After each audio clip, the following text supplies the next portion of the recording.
A bag of cocaine slams onto the evidence table. Found in the defendant's car during a routine traffic stop. Open and shut case. Ilsa Lewis sits stone-faced at the defense table as the all-white jury stares at her with contempt. Officers Sean Murphy and Julian Torres exchange subtle smirks as the prosecutor arranges his papers with theatrical confidence. The judge adjusts his glasses. How does the defendant plead? Ilsa stands, her posture military straight. Not guilty, Your Honor. These officers planted that evidence. They targeted me specifically. Scoffs echo through the courtroom. The prosecutor rolls his eyes for the jury's benefit. Little do these officers know, they've just made the biggest mistake of their careers. 3 weeks earlier, Ilsa's luxury sedan cruises through an affluent, predominantly white neighborhood. She's returning from a covert operation abroad, exhausted but satisfied with the mission's success. Her secure phone lights up. "Lewis?" she answers. "Confirmation on your 2 weeks approved leave," her CIA handler says. "Director sends his compliments on Munich." "Tell him the package is secure," Ilsa responds, noticing a police cruiser ahead. "Thanks for checking in." She ends the call, switching fully into her cover identity. Blocks away, officers Sean Murphy and Julian Torres sit in their patrol car. Sean drums his fingers impatiently. Dead night. These rich neighborhoods, nothing happens. Julian, scrolling through his phone, shrugs. Easy money. Sean straightens suddenly, spotting Ilsa's car. "Well, hello. What do we have here?" Julian follows his gaze. "Nice car." "Too nice for someone like her in this neighborhood," Sean replies, his tone shifting. "Let's see what she's up to." Julian hesitates briefly, then nods. He's the calculated one, always weighing risks and rewards. "Your call." They pull out, tailing Ilsa's sedan. Ilsa notices immediately. The rearview mirror reflects flashing lights, and her trained mind calculates possibilities. She checks her speed, exactly at the limit. All signals used properly. No violations. She understands exactly what's happening, but maintains her civilian facade. The cruiser's lights flash. Ilsa signals and pulls over perfectly, coming to a complete stop. She places both hands on the steering wheel, visible. The officers approach, moving with practiced coordination. As Sean approaches Ilsa's window, he doesn't realize their entire interaction is being recorded by more than just his body camera. Sean approaches with deliberate slowness, hand resting on his holster. The beam of his flashlight sweeps across Ilsa's face, lingering longer than necessary. "License and registration," Sean demands without explanation for the stop. "May I ask why I'm being pulled over, officer?" Ilsa's voice remains perfectly modulated. "Failed to come to a complete stop back there," Sean lies effortlessly. "License and registration, now." Ilsa nods, keeping movements slow.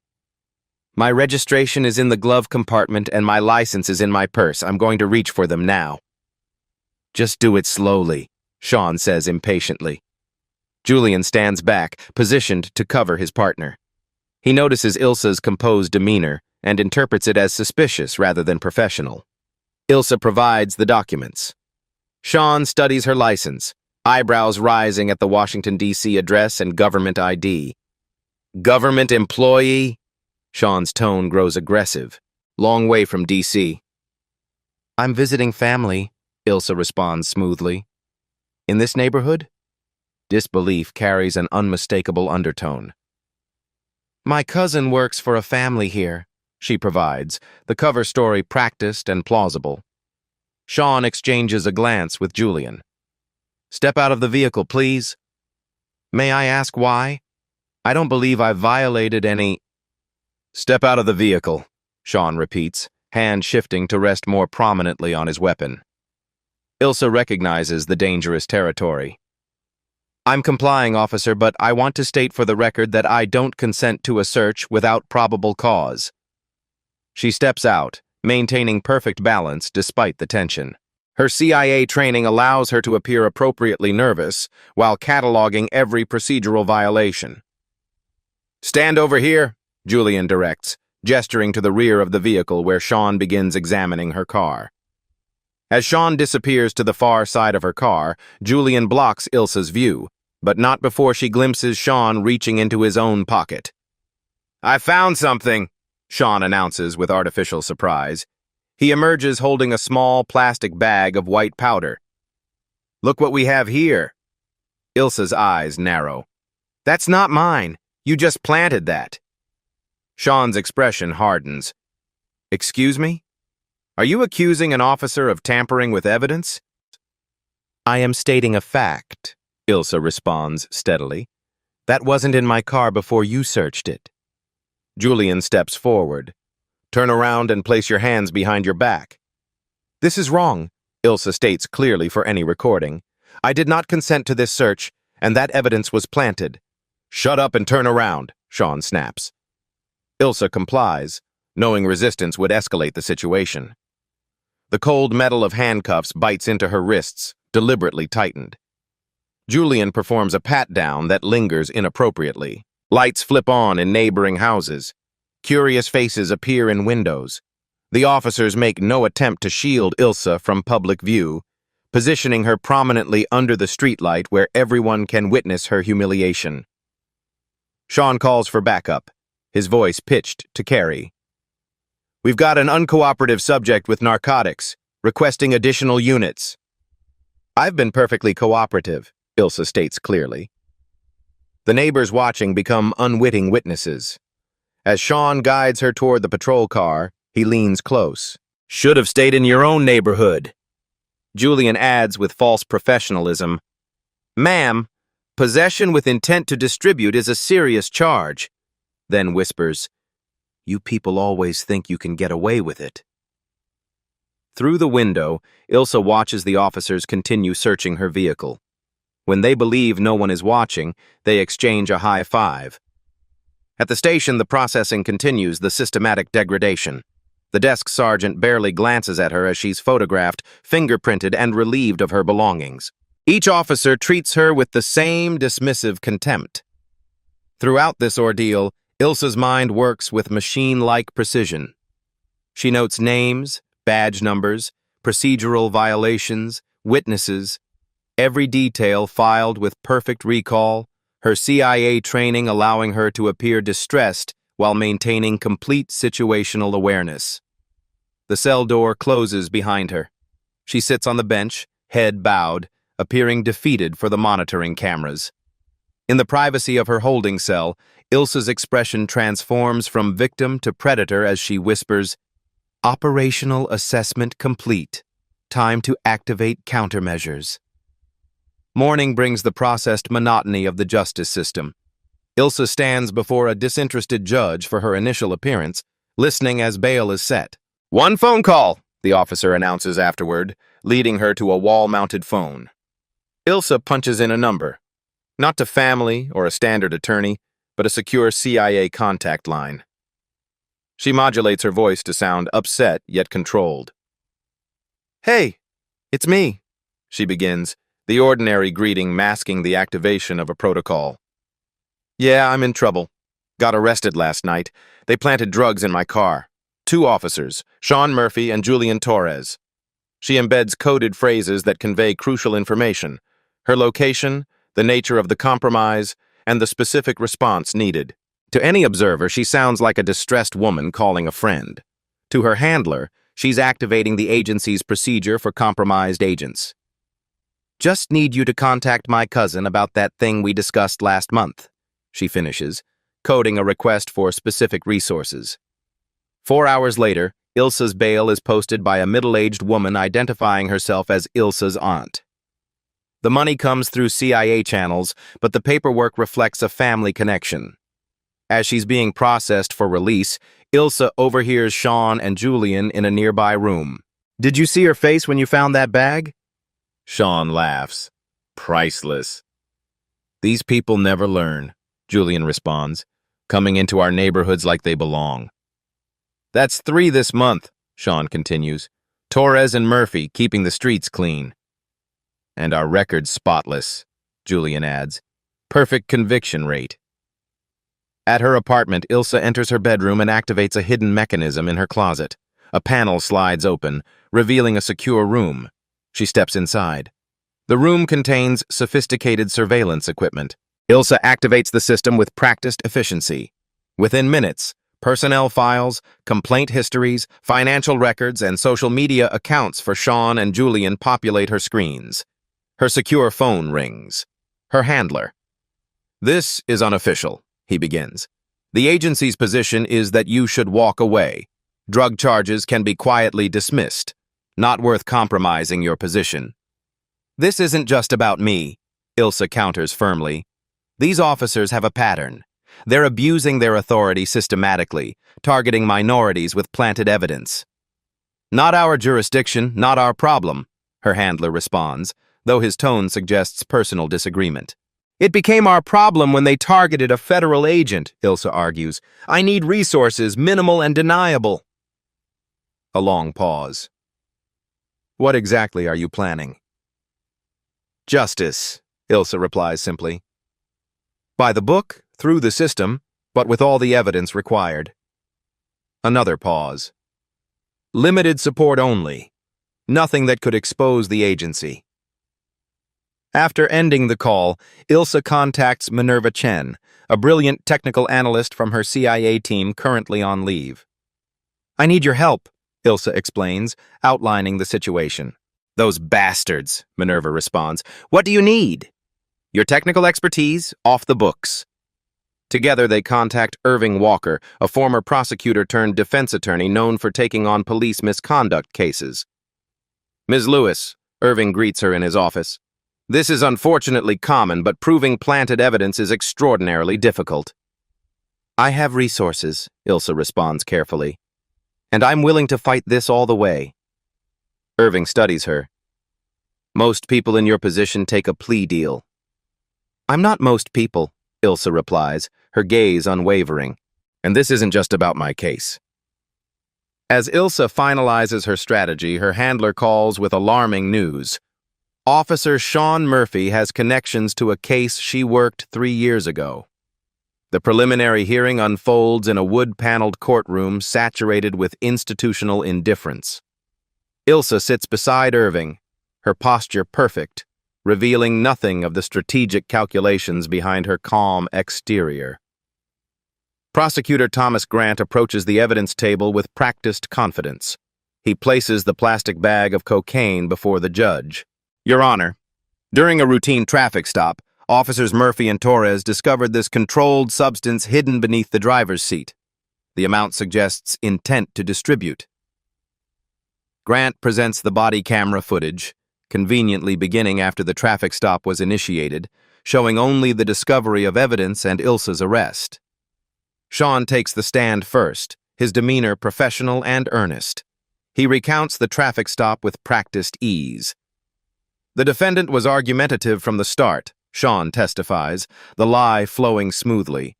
"Her nervous behavior suggested criminal activity." Irving makes notes but doesn't interrupt, allowing Sean to construct the fabrication that will later trap him. "And when you searched the vehicle, what did you find?" "A bag containing approximately 28 grams of cocaine hidden under the driver's seat," Sean replies seriously. "Based on my training, this quantity indicates intent to sell." Julian follows, his testimony aligning perfectly with his partner's account, adding supporting details while carefully avoiding potential inconsistencies.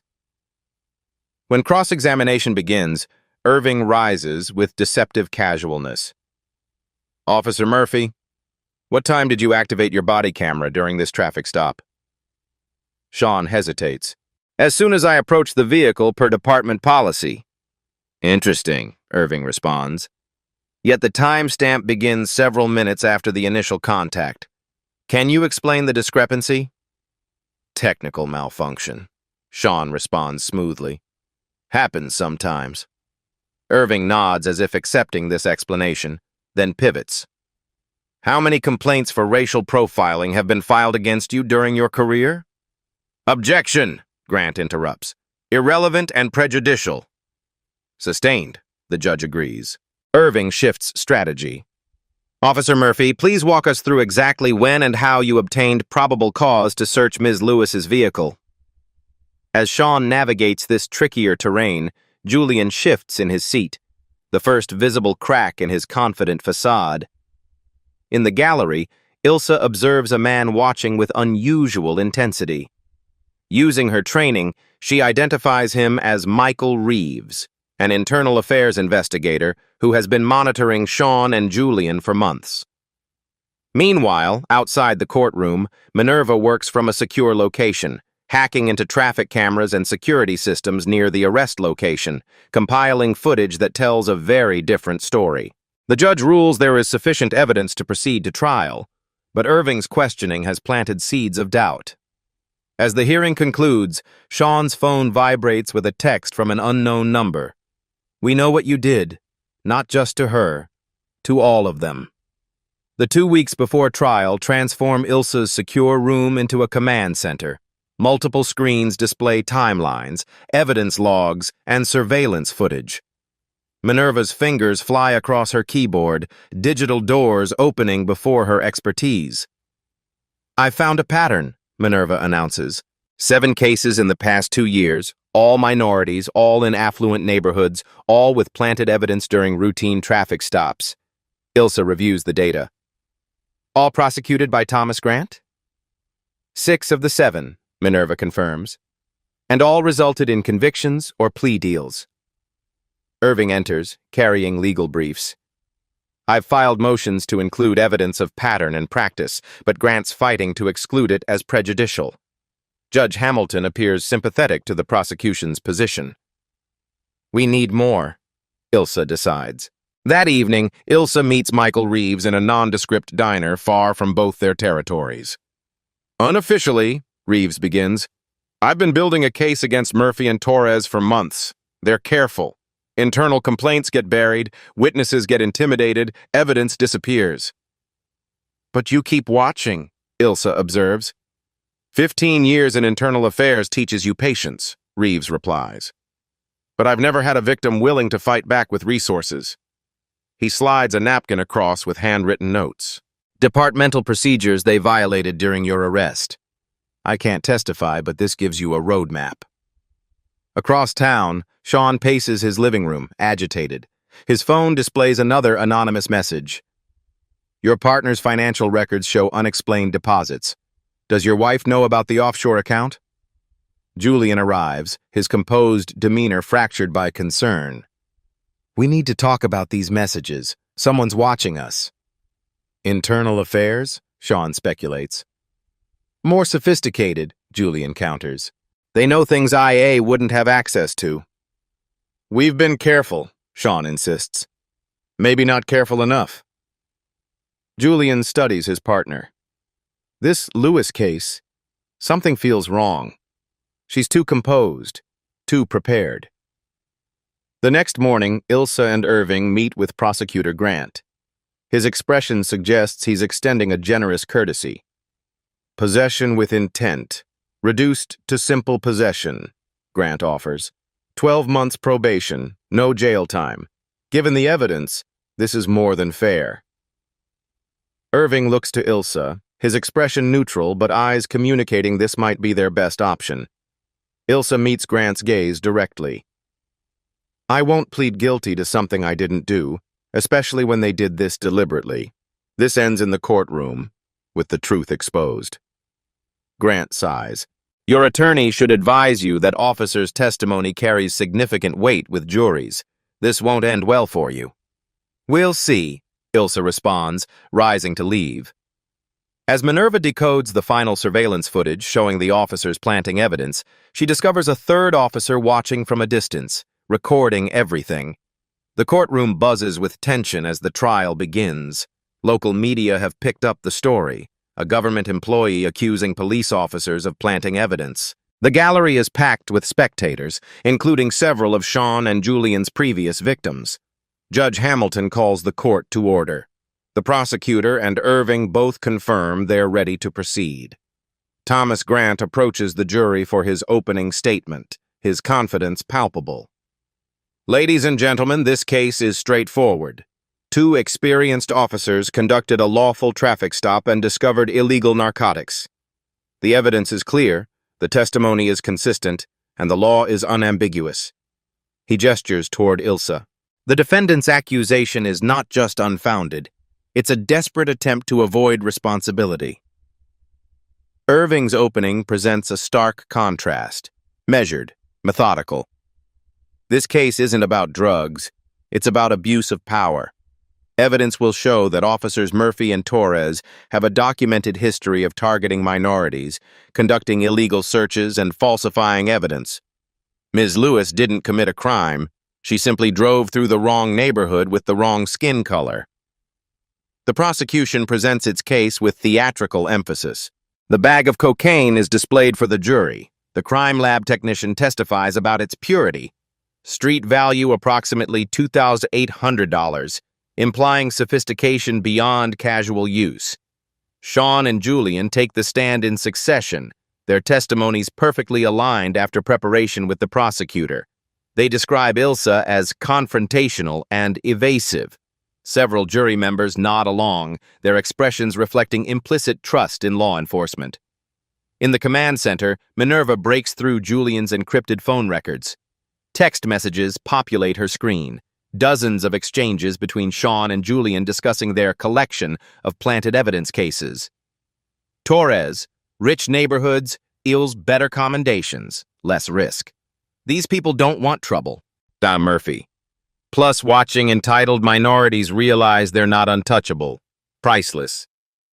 Minerva compiles the most damning exchanges, transmitting them securely to Irving minutes before cross-examination.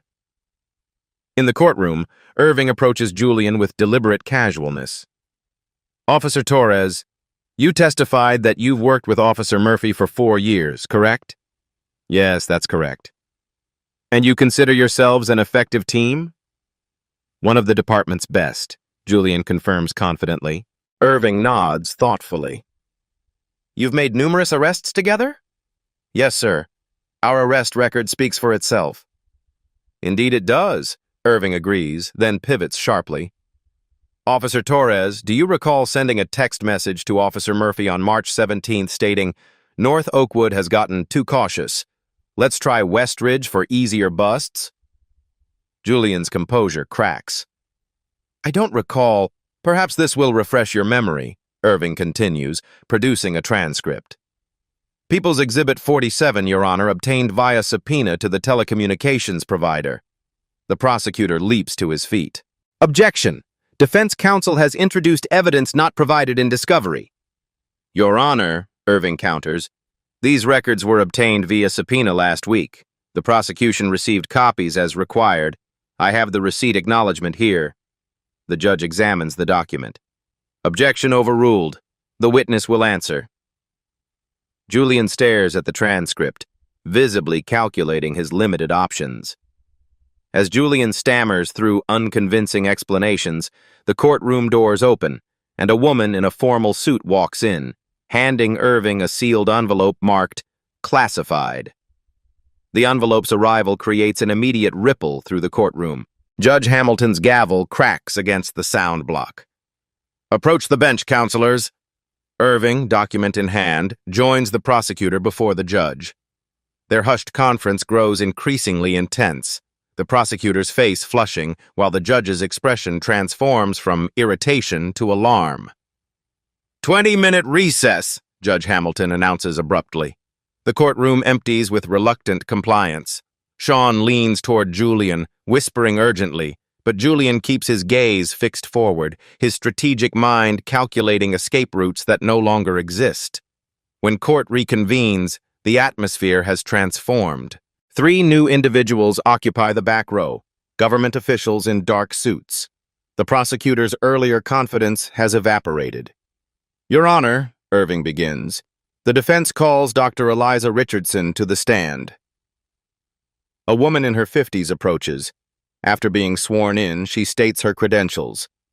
I am the Director of Forensic Video Analysis at Quantico with Level 5 security clearance. Dr. Richardson, have you analyzed video footage related to the traffic stop and arrest of Ilsa Lewis?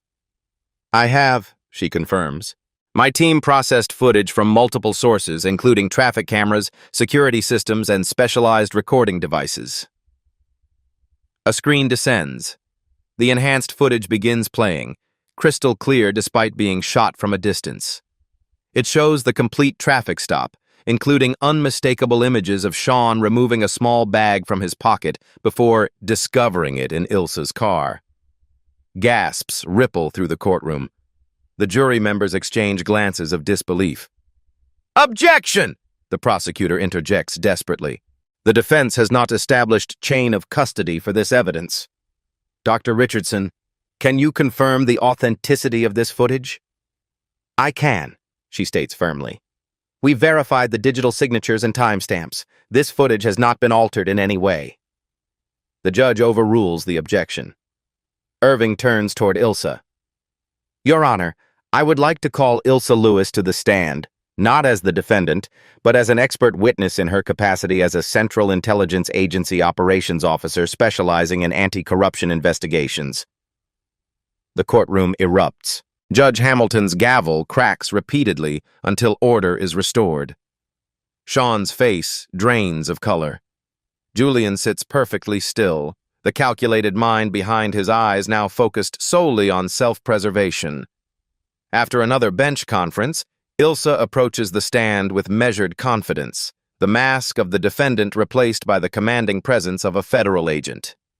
"Agent Lewis," Irving begins, "in what capacity are you employed?" "I am a senior operations officer with the Central Intelligence Agency, specializing in anti-corruption and institutional integrity investigations," Ilsa responds clearly. "I've served for 12 years in this capacity." "Was your presence in the neighborhood on April 17th related to your official duties?" "No," Ilsa responds. "I was on approved leave following an overseas operation. The traffic stop was unrelated to any official investigation." "Yet you've testified that Officers Murphy and Torres planted evidence in your vehicle. How can you be certain?" Ilsa leans slightly forward. "Standard CIA protocol requires field agents' vehicles to contain multiple hidden recording devices, a safety measure protecting both the agent and the agency. My vehicle has 6 such devices, capturing audio and video from all angles." New footage begins playing, this from inside the vehicle, showing Sean's hand clearly placing the evidence under the seat.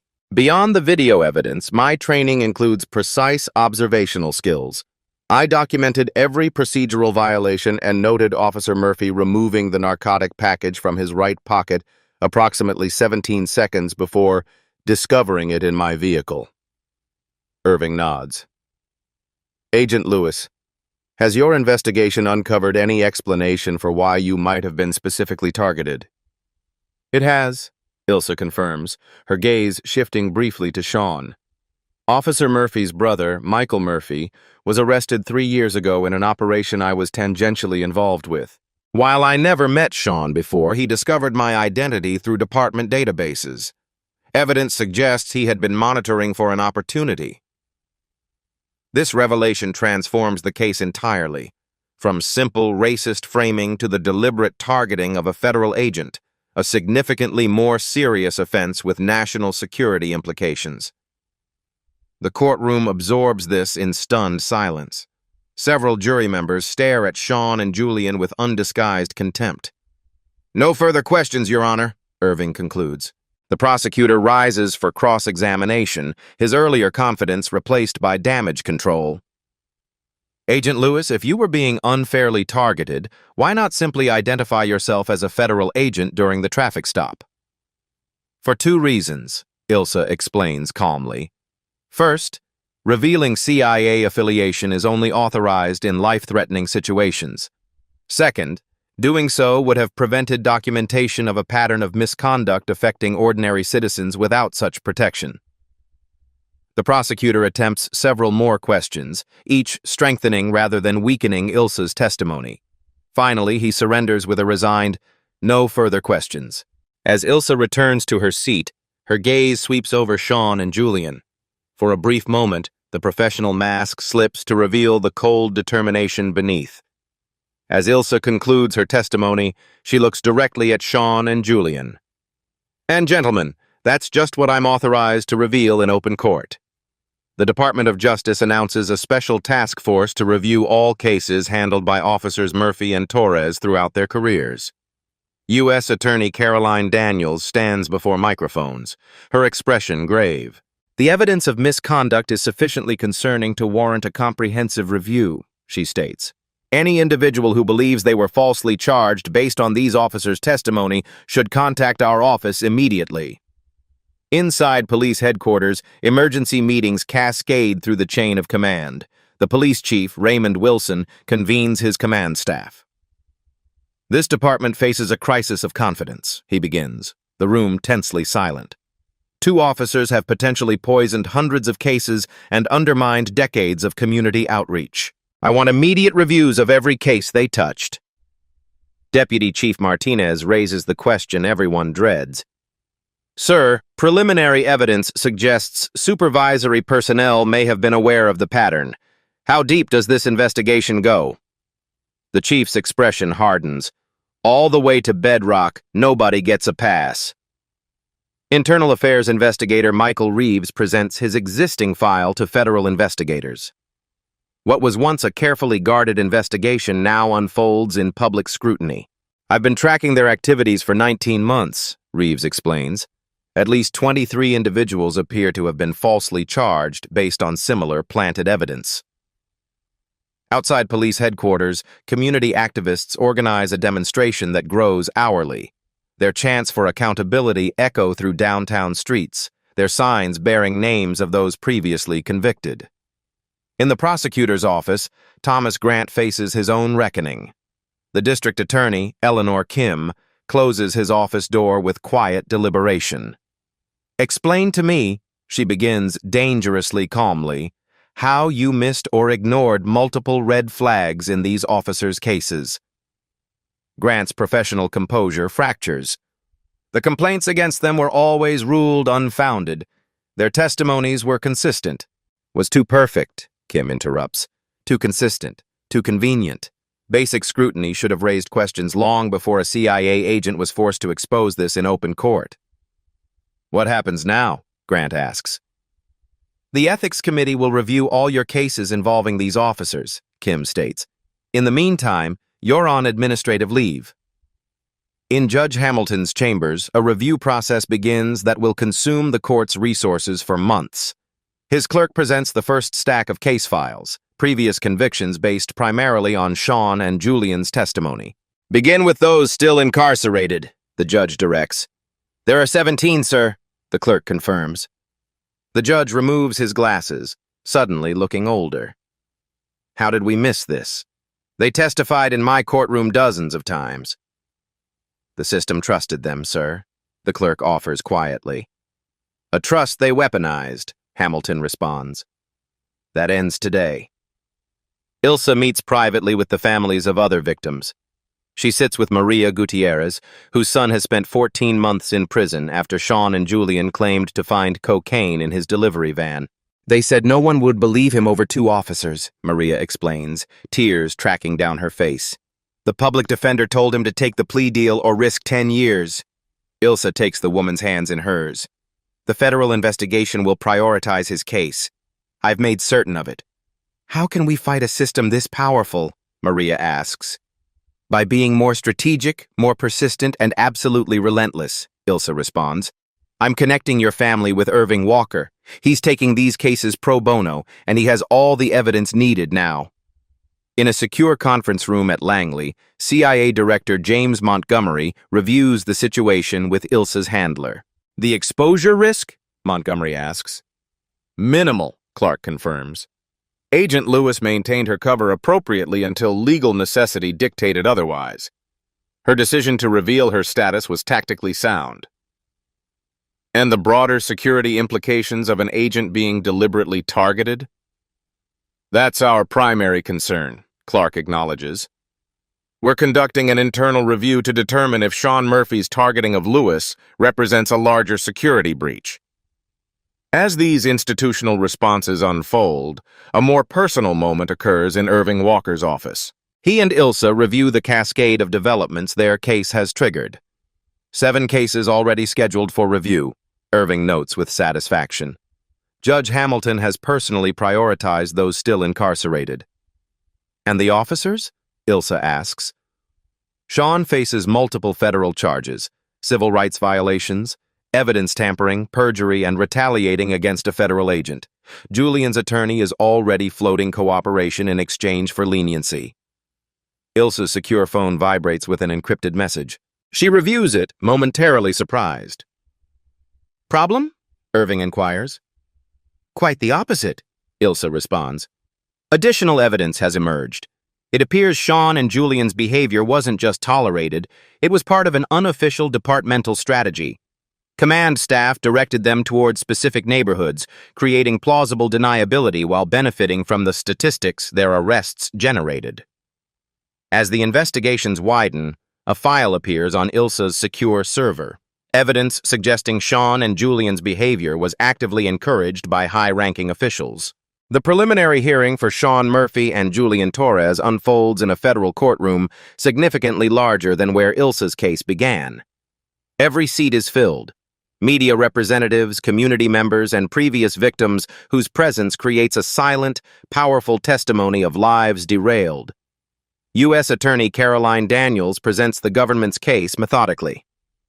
The evidence will show that these officers engaged in a deliberate pattern of civil rights violations spanning years, targeting minorities with fabricated evidence, resulting in false imprisonments that devastated families and communities. Sean sits rigid in his suit, jaw muscles visibly clenching. Julian appears more resigned, his calculated mind processing limited options.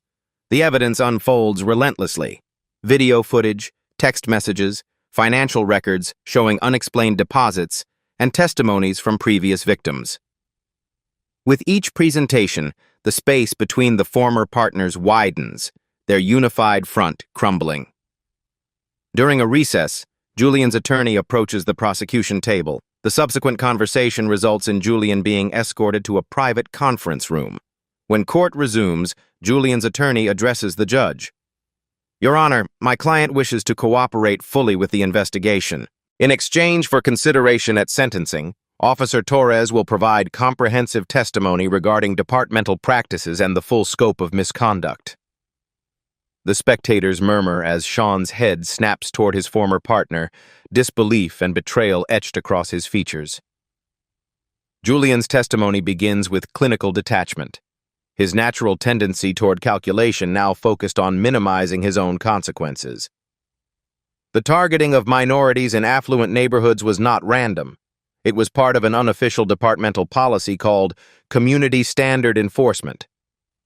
Please explain this policy, the prosecutor requests.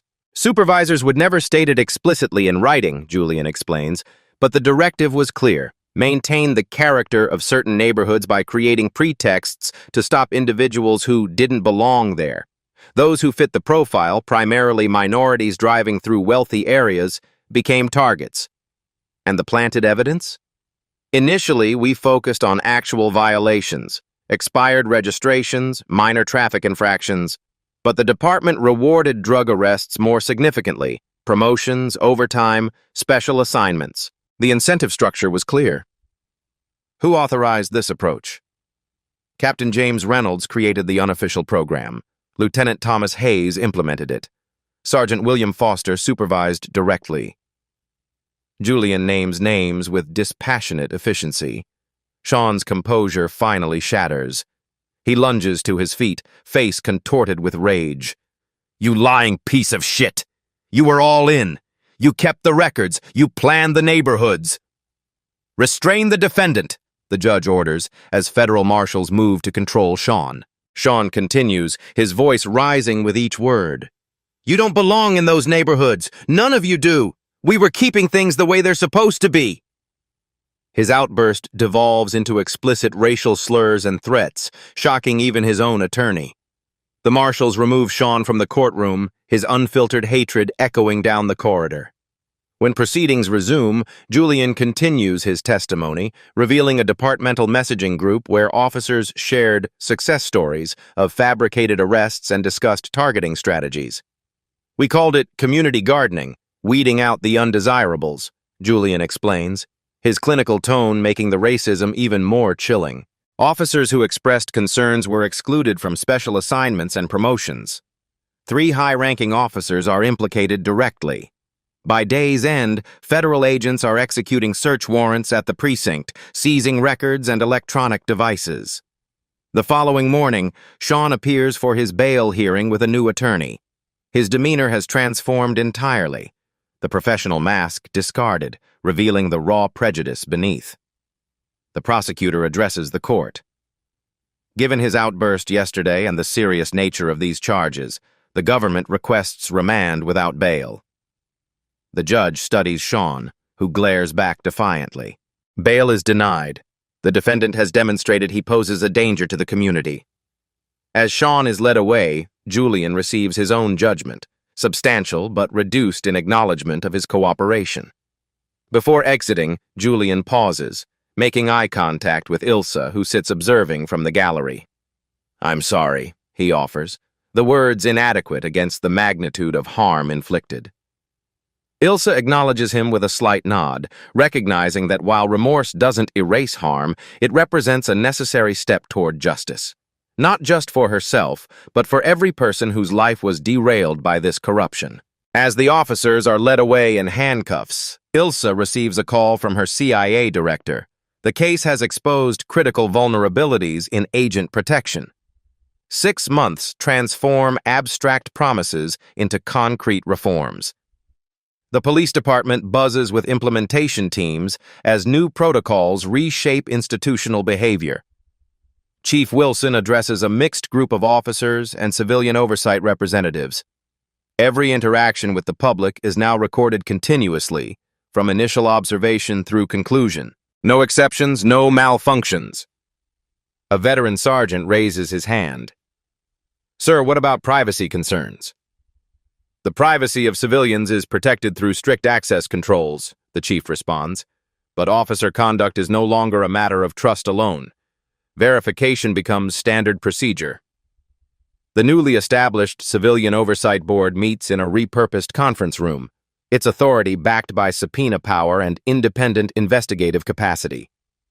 12 members, diverse in background and experience, review body camera footage with the methodical attention previously reserved for internal affairs. This case shows exactly why buffer periods between recording and release are problematic, notes chairperson Dr. Elaine Jackson, a retired judge. Officers Murphy and Torres exploited those procedural gaps repeatedly. Beyond technical changes, the department undergoes cultural reconstruction. Mandatory bias training now includes concrete scenarios based directly on the Murphy-Torres cases, with clear identification of warning signs and reporting procedures. Recognizing bias isn't enough, the diversity consultant explains. We're implementing a zero-tolerance policy with specific consequences. The reporting mechanism bypasses the chain of command when necessary, ensuring concerns reach appropriate oversight regardless of where in the hierarchy the problem exists.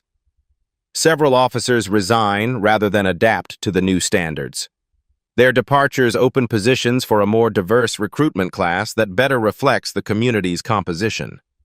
Those who remain undergo extensive retraining and regular psychological evaluations. The emphasis shifts from arrest statistics to community engagement metrics, fundamentally altering performance evaluation standards. Downtown, City Council establishes a compensation fund for victims of false arrests and planted evidence. The streamlined process acknowledges that justice requires more than policy changes. It demands concrete redress for specific harms. "We've approved 19 claims to date," reports the administrator to council members. Compensation includes financial settlements, expungement assistance, educational opportunities, and counseling services. Within the CIA, Ilsa now heads a specialized task force developing new protocols for agent protection and community policing oversight. Her experience provides invaluable insights into vulnerabilities previously overlooked. The intersection between law enforcement and intelligence operations contains significant blind spots, she explains to her team. Our field agents' personal security depends on addressing these systematically. The resulting recommendations are implemented nationwide, creating new safeguards for agents operating domestically while establishing clearer boundaries between intelligence activities and routine law enforcement. Irving Walker emerges as a leading voice in police reform, leveraging Ilsa's case, with classified details redacted, as a compelling example of how justice system abuses can be effectively challenged. Minerva Chen, whose technical expertise proved decisive, now works with the Justice Department developing sophisticated systems for analyzing and authenticating police body cam footage. Her algorithms detect tampering and establish unbroken chains of custody, making evidence manipulation exponentially more difficult. These reforms ripple beyond a single department, influencing policing standards across multiple jurisdictions. The case becomes required reading in police academies and law schools alike, dissected for both its failures and the corrective mechanisms it spawned. At a national law enforcement conference, Ilsa is invited as an anonymous subject matter expert to speak about her experience, and finds herself face-to-face with the former police chief who enabled Sean and Julian's behavior. 1 year transforms justice from aspiration to tangible reality. Ilsa's office at CIA headquarters contains a single memento from the case, a framed court order dismissing all charges, displayed not as personal vindication but as a reminder of systems both broken and healing. Her promotion acknowledges her exceptional handling of an impossible situation, maintaining operational security while ensuring justice, protecting institutional interests while addressing fundamental wrongs. Her new responsibilities include overseeing agent safety protocols nationwide, transforming her personal ordeal into institutional protection. Occasionally, she reviews updates on the ongoing reforms in the police department where her case began. The changes have substance beyond procedural window dressing, arrests down 30%, while community satisfaction metrics show significant improvement. Sean Murphy serves his sentence in a federal facility, his conviction including multiple civil rights violations and retaliating against a federal agent. His rage has calcified into bitter resentment, his prison communications monitored for continued threats. Julian Torres occupies a minimum security facility, his cooperation earning him both a reduced sentence and potential early release. His calculated mind now focuses on survival and redemption in equal measure. He provides ongoing testimony against higher-ranking officers, dismantling the corrupt system he once navigated so effectively. The neighborhood where Ilsa was stopped has transformed. Residents who witnessed her humiliation have formed a community watch program focused not on reporting suspicious people, but on ensuring police accountability and safety for everyone. Irving Walker has established a nonprofit legal center specializing in cases of police misconduct, with particular attention to racial profiling. Operating from modest offices downtown, the center provides representation to those without Ilsa's resources or position. Many of Sean and Julian's victims have had their convictions overturned through the center's efforts. On a crisp autumn morning, Ilsa visits one such family, Marcus Johnson, who spent 26 months in prison after Sean and Julian planted drugs in his car. Released 4 months ago, he works to rebuild a life interrupted by systematic injustice. They sit in his mother's living room, the conversation flowing with unexpected ease. Ilsa doesn't reveal her CIA connection, presenting herself simply as someone who experienced similar injustice. The hardest part isn't just the time lost, Marcus explains, his hands wrapped around a coffee mug. It's the feeling that the system can decide your truth, regardless of reality.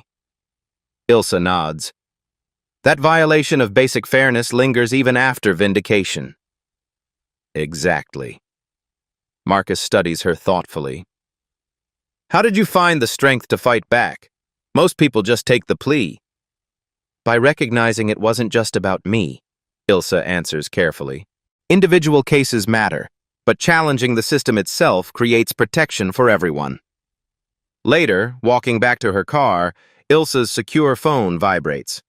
Her handler's name appears on the screen.